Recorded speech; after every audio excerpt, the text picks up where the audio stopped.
Testing 1 2 1 2. This is the Let's Do Sports podcast top 5 roundup with your host JJ Rivera.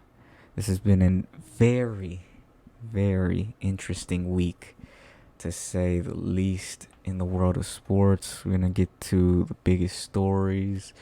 We're gonna get to UFC. We're gonna get to some NFL stories. We're gonna get to some basketball stories and some English football stories. So be ready because we're gonna go for a ride. Starting first, Israel Adesanya loses the middleweight championship to Big Sean Strickland, or as his teammate Chris Curtis calls him, Deshaun Strickland. Sean Strickland came into this fight as a underdog. People thought that he was there to get hit, and boy, were people wrong. I was wrong as well. I thought Israel Adesanya was gonna stroll his way to a unanimous decision win. I thought we were gonna look at a 50-45 Israel Adesanya. That was, of course, not the case. Sean Strickland was able to use some simple techniques. If we're being honest, he used a Philly shell, which isn't simple, but it is a very straightforward technique. Cover the use a right or left arm depending on what stance you choose. That blocks any body shots. Use the right arm right there, or left arm. It'll block the head shots. You just gotta watch out for the hooks. If you do it properly, it works out. Floyd Money Mayweather made a career out of using the Philly shell, and now Sean Strickland is a world champion using the Philly shell. Um, Sean Strickland stuck to a jab and a straight for most of this fight. That's all he really went for, jabs and straights, or a jab and a two, as some people would call it. Yeah, and it was shocking because in the first round, it seemed as though Israel was playing around with him. Maybe thought he could get a few things done in there and put on a show for the fans. And then I think in the final minute of the first round, Israel Adesanya went for I want to say a right or a left hook, one or the other. And, Sean went for a straight. Straight punches beat looping punches. That's a given. And he was able to knock him down in the last minute. Israel Adesanya looked like he was getting drowned in all the offense that Sean Strickland was able to put out in that final minute, but he made it to the end of the round. Then round two, Israel Adesanya was able to get the fight back into his rhythm. He was able to keep a distance, lots of leg kicks, lots of jabs, a few straights. That was his round. I don't think there was argument that it was anyone's round other than Izzy's. Round three, Izzy then decided to keep going, but I know Izzy outstruck him, Sean Strickland, that round, but it still seemed as though Sean landed the heavier punches. I thought, and this is not the way you score fights, but usually because he's the champion, they'll give him the benefit of the doubt. So I thought because the round was close enough, I thought you were probably gonna get on most of the judges' scorecards 1-2 to 2-1 to Izzy. Round three, Sean Strickland had a repeat of round one minus the knockdown. I think he kept his control, kept his composure. He was able to block a lot of the leg kicks with a check. He checked a lot of those leg kicks too, which I don't think a lot of people give him credit for. And then in round five, when Izzy knew there was something it was 2-2 at least. Some people would argue it was 3-1. I can see the argument for 3-1. In fact, I think it was 3-1, but because Izzy, first of all, let's remind everyone they fought in Australia, which is not too far from New Zealand, obviously. So you're fighting, around Israel Adesanya's home. You would think that the judges would give him the benefit of the doubt on any close rounds. But round five, Sean showed what he did. He put a repeat of round four, and Izzy just couldn't. There seemed to be no urgency from when Izzy went to the corner at the end of round four. He told his coach Eugene Behrman that he couldn't find his jab. That was the only time he looked a bit nervous because I think he knew what was happening, and in the last round he couldn't find anything. Sean Strickland just walked him down through what he did, a few jabs, a few straights, kept composure, and when the final bell rang, you could, or well, the horn sounded, because that's what MMA fighters, they listen to the horn, they don't hear the bell. But yeah, so when the horn sounded, everyone knew, even Izzy, and that was the worst thing because Izzy knew, the world knew, I knew, everyone else who watched knew that that fight was not Izzy's fight. That was Sean Strickland's fight. The judges read the scorecards. It was 49-46 to Sean Strickland. Good fight. Uh, I think Sean Strickland has now expanded on Israel Adesanya's weakness, which is the same thing that Jan Blachowicz kind of did, except a little different. But he really expanded on what Alex Ferreira did in his last loss, where Alex Ferreira beat Israel Adesanya by TKO in the fifth, and Alex Ferreira did two things: checked kicks and pressured Izzy. When Izzy is going backwards, we're not seeing the same Izzy, and Dana White looks as though he wants to give Izzy the rematch for the championship. My question is, if they do it quick, can Izzy fix his game enough to the point where him going backwards, he doesn't turn into a different fighter? Because as long as he's going backwards, he is not the same fighter. That's why I said even Jan Blachowicz to an extent, because what most of these fighters are doing is they're making him go back. And the issue is Izzy doesn't really block punches per se. Israel does not use his arm to block many punches. He sways from side to side. He goes backwards. He slips. He slips a lot of these punches. So if you get him on the fence, which most of these fighters that have beat him have done, it completely negates the swaying, the slipping, because he has nowhere to go.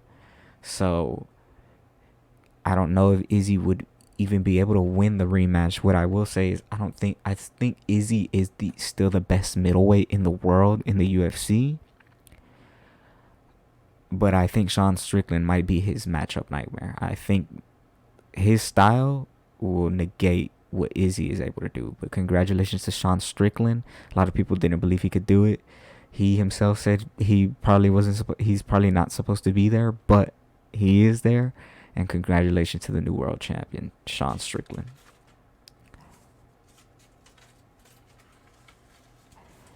Moving on.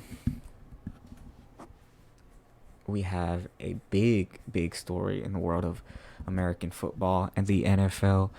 Aaron Rodgers.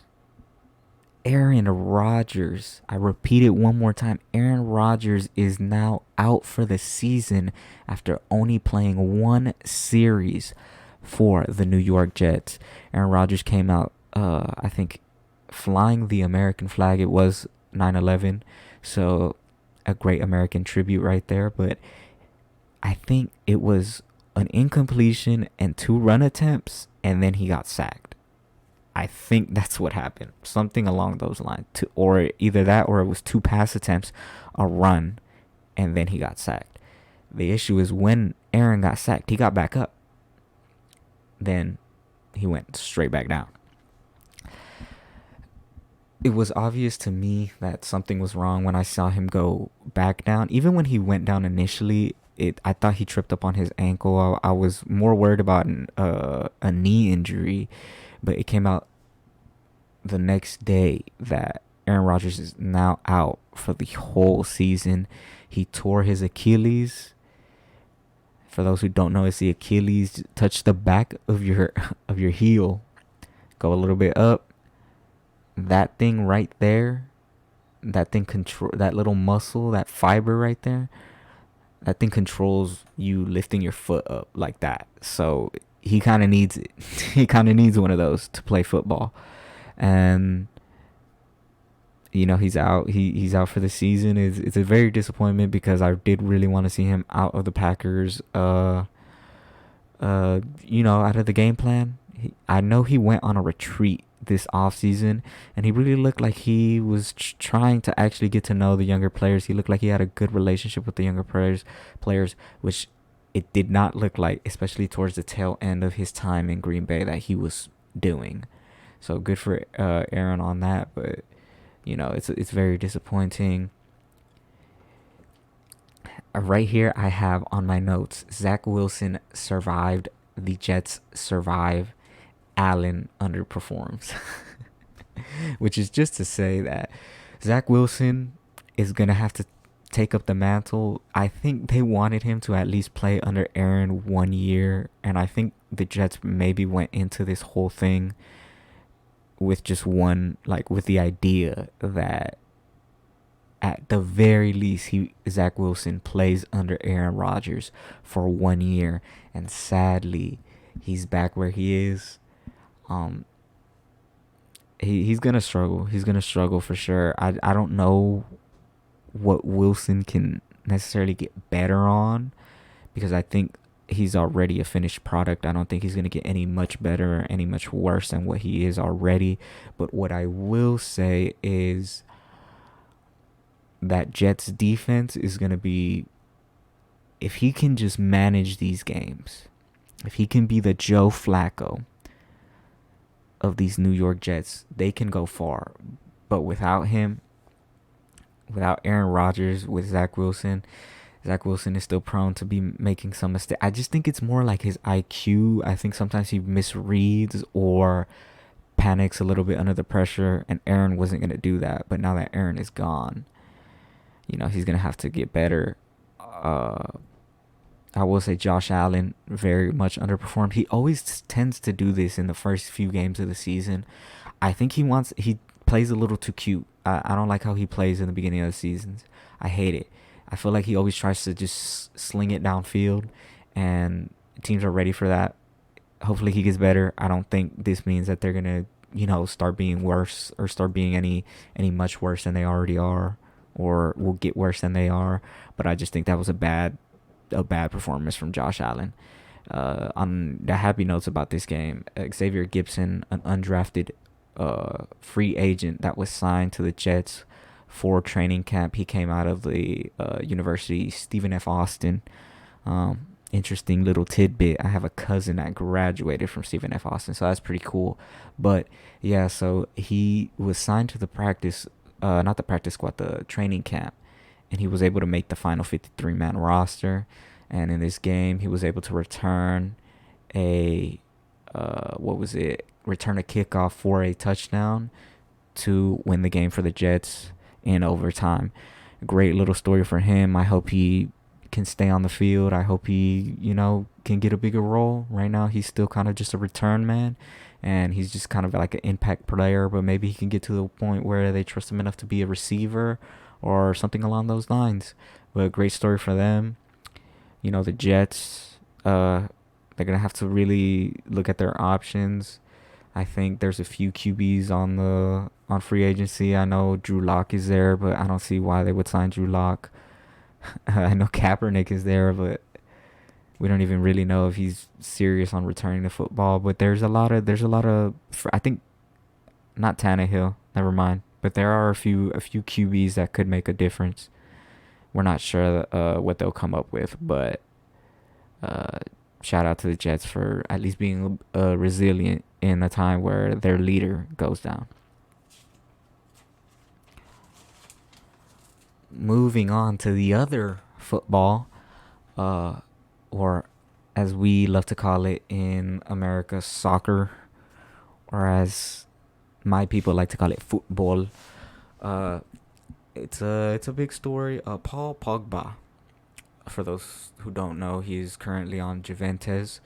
He had a few seasons in Manchester United, but Paul Pogba has been suspended after failing a doping test, and he tested positive for testosterone, which is very strange. But he is to be suspended 2 to 4 years. Right now, they are Right now, the investigation, it's pretty much he will be suspended, but they are investigating if he did it on purpose or not. Paul Pogba has stated that he did not know that he was taking a supplement that had testosterone in it, and I feel in the opinion of mine, I feel as though, you know, ignorance isn't really an excuse for that. I think you as a professional athlete should be able to, just uh, you should be knowing what you can and can't take. I've heard a lot of stories about players asking a team doctor if they're allowed to even take certain aspirins and or certain cough medicines and things like that. So he plays for one of the bigger teams in Italy, Juventus. I know they're going through a downward, spiral these days, but he still plays for a team like that. He should be able to ask the team doctor if he can or can't take this. He's claiming that he got this supplement from a doctor out in Miami. A friend of his that's a doctor prescribed him these supplements in Miami, but you're apparently you can't get these supplements anywhere like in Europe. You can get them in Miami though. You can get them here in the States, but you can't get them in Europe. So the issue, I think, is just ignorance, and you know, I just feel bad for Pogba. On one hand, I do think like he needs to, he's 30 years old. He has to kind of grow up in a sense, but I also do feel bad because he has struggled probably like the last 4 seasons of his career.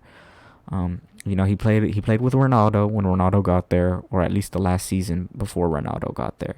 Ronaldo got to Juventus. He played a season with him, I'm pretty sure, and then he was sold to Manchester United. Had 2 really good seasons there, and struggled the rest of his time there. Whether that be for injury, whether that be because he just wasn't in the manager's favor.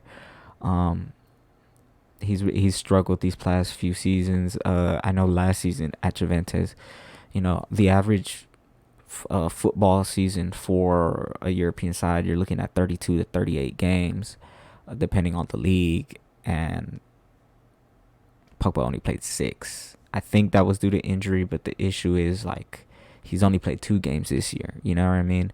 So I just feel as though it's just setback after setback after setback, and the question is, the question that's looming is, will he consider retirement? I think he will consider it. Do I think he will retire? No. I think he'll end up somewhere by the age of 32, because he's 30 right now. So I don't think he'll get caught for the 4. So just a little backtracking. Uh, if it's found out that he took these supplements knowing that he would get, when he's taking testosterone, he will get the 4 years. But because it looks more like it's ignorance, it'll probably just be the 2. But to think of that, prime footballer careers, especially a midfielder and up, prime years are maybe to like your 33, 34. You're talking about 32. He's not gonna be the same guy he left in, for sure. So my guess is he'll probably come back, but he'll probably end up like on either he'll go to the MLS or the Saudi league for sure, or just a smaller league in Europe. But he won't be able to come back into any of these bigger leagues because 32 as a midfielder, you're really pushing it on your body, and you're probably not as fast as you were, which is just true. But yeah, Paul Pogba, come on, man.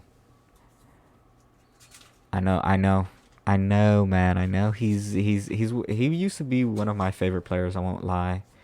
During his prime, because I really thought he was gonna turn out more than he did, but it just sucks because I think 2018 he was a part of that World Cup winning side, and now suspended for football for 2 years. So it is what it is. But uh, the game is losing a player for sure. Like the whole game of football is losing a valuable player. But you know, hopefully, if he does come back, he can still live out his dreams. Because I don't think anyone who's just even if you don't like the guy, you wouldn't want him to just have to retire out of because of that. But We'll have to see. Into basketball news now. Team USA. We just spoke about them in the FIBA World Championships, but now we're talking about them in the Olympics. LeBron James has stated that he wants to make a big return to the Olympics. He wants to get a big team for the Olympics. He wants superstars back on this team. I think he saw the argument that was being made about what we spoke about last time, USA not being the like NBA champions. Why are they called the world champions? It's kind of funny. It's kind of a little dumb, but I think he saw that argument and wanted to do something about it. So now he wants to make a return to Team USA. He wants to get a lot of guys in. Um, I saw something about Anthony Davis. Looks like he wants to return. Anthony Davis needs to stay on the court before he even thinks the Olympics or Team USA. He needs to find a way to stay healthy for the Lakers, because what good does it matter if, yeah, he wants to be on Team USA in the Olympics, but he can't even stay healthy for his team. So I don't think anyone really wants to see that. The LeBron, I think, was also talking about maybe people like Steph, things of that nature, just bigger superstars for sure. It'll be fun. I like it when we have our like NBA super teams basically playing in the Olympics. I think it's I don't know. I just find it really cool that we end up we send the best of the best of the best. But I think the main question will be, do they want to be there? The players that went to the FIBA World Championships, they look like they didn't want to be there. So will the Team USA players want to be there? I don't know. I think they do have a reason now because they just lost the FIBA World Championships. I do think they're gonna feel like they have a reason to be there. So I think, oh, and that will most likely be LeBron's last Olympics. If we think about it clearly, I'm pretty sure that will probably be LeBron's last Olympics. So it'll also be a cool sight to see LeBron at his last Olympics. I think it'll be cool. So good on LeBron. Hopefully we get some guys there that want to be there. But we'll see. But one thing I will say, I want Anthony Edwards on that team, no matter what.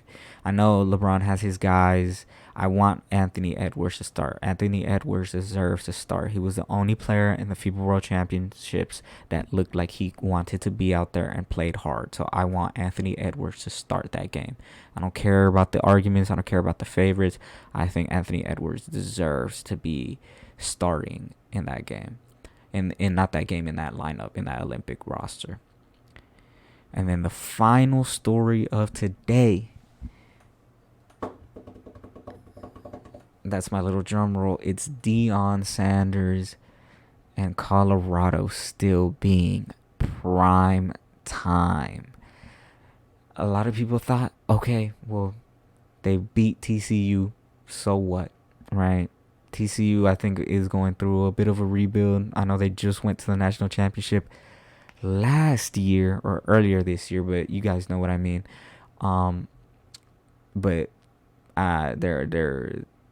they're nowhere near the same team. They're probably gonna end with like a 9-3 record, or even worse, depending on how some of those 50-50 matchups go. But yeah, so after that game, people still had things to say. Paul Feinbaum, who just loves to speak negatively about Deion Sanders. I respect Paul Feinbaum. I don't think he has like an agenda, but I just feel as though like, Deion deserves some love. I truly believe that. You're telling me a guy who, think about it like this Colorado program won, I think, one game last year. One game. So Deion has already won two. So there's obviously some kind of, whatever he's doing, it's working for sure. I think the game against Nebraska, I think, proves a lot of things because, TCU, they went to the Natty Championship, but they're still like a Big 12 team, so they don't get the respect. But now you're talking about a Big 10 team. The Big 10 and the SEC are the biggest conferences in college football right now.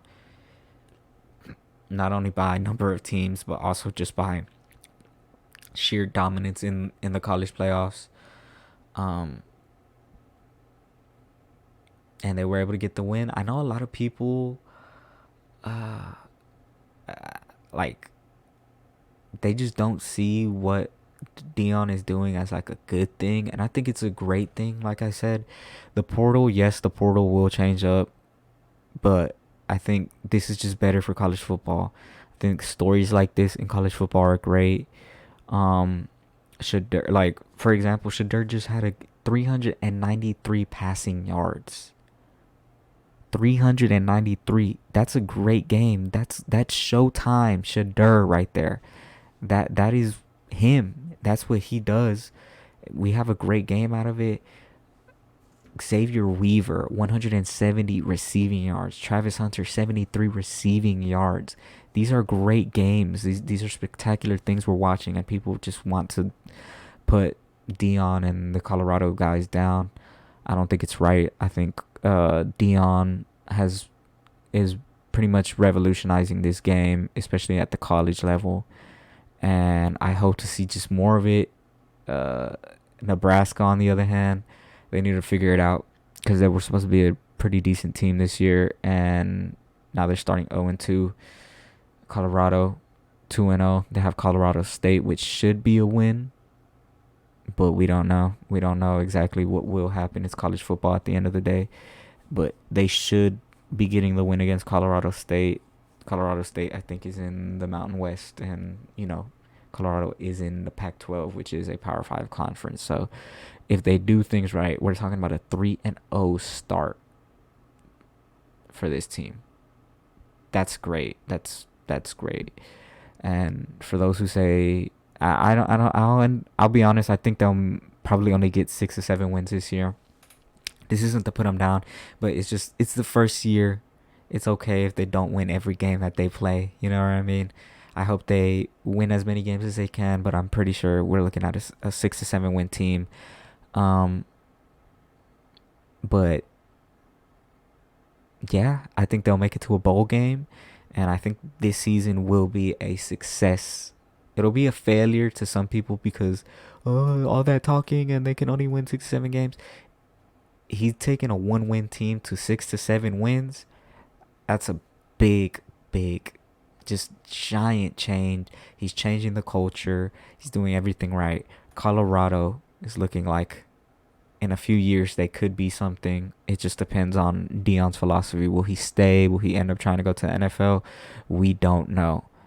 But that's the last story. So if you want to watch this in video format, we are on YouTube at Let's Do Sports. If you want to listen to the audio only version of this, we are on Spotify at Let's Do Sports. If you want to see us, we don't post the podcast, we post a few clips, but if you want to see us on TikTok, we also do a bunch of little other funny things on TikTok. Look up Let's Do Sports Talk on TikTok.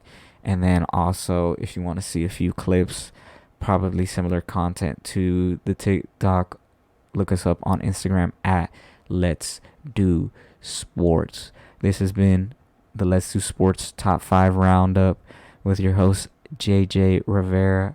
I hope you all have a blessed day. I hope I was able to get the gears running, raise up those eyebrows, get you thinking. I hope I was able to do anything just to be a part of your day for just a few minutes. And bye.